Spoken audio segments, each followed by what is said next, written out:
হিন্দু একতার জন্য সব মহিলারা মাথায় কলসি নিয়ে বেরিয়ে পড়েছে হিন্দু একতা আন্দোলনের জন্য।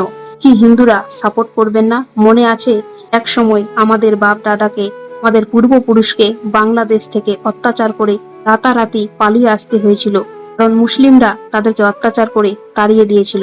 ওই সময় আমাদের হিন্দু মহিলাদের ওপর, আমাদের মা বোনদের ওপর অত্যাচার করা হয়েছিল, ঠিক যেমন দ্রৌপদীর বস্ত্রহরণ হয়েছিল। ওই সময় মা বাবার সামনে, স্বামীর সামনে মহিলাদের বস্ত্র হরণ করা হয়েছিল, জোর করে হাত ধরে টেনে নিয়ে গিয়ে বিভিন্ন ভাবে টর্চার করা হয়েছিল মহিলাদের ওপর। সেই কথাগুলো আপনারা ভুলে গেছেন, কিন্তু মনে রাখবেন, যদি আপনারা হিন্দুদেরকে হিন্দু হয়ে সাপোর্ট না করেন, পরবর্তীতে আপনাদেরও মেয়েরা, বোনরা বা আপনাদের বাড়ির স্ত্রীরা বিপদে পড়তে পারে। তাই আমি মুসলিমদের বিরুদ্ধে নয়, মুসলিমদের কোনো ক্ষতি চাই না, কিন্তু যাতে হিন্দুরা সুরক্ষিত থাকে, হিন্দুর ধর্মটাও বজায় থাকে, সেই জন্য আপনাদেরকে অবশ্যই সাপোর্ট করতে হবে।